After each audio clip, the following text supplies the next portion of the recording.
Hey everybody, big welcome back, and today I'm introducing you to our new project on the channel.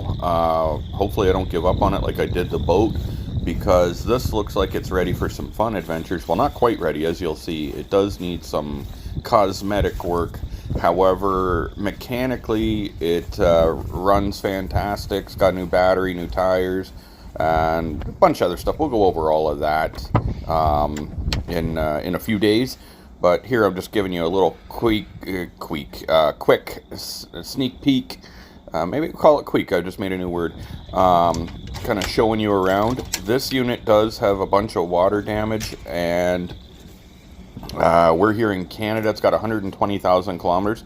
I will tell you what I paid for it, but I think it would be fun to leave it to you guys to guess in the comments. You see what it is, 120K, new tires, new battery, all that.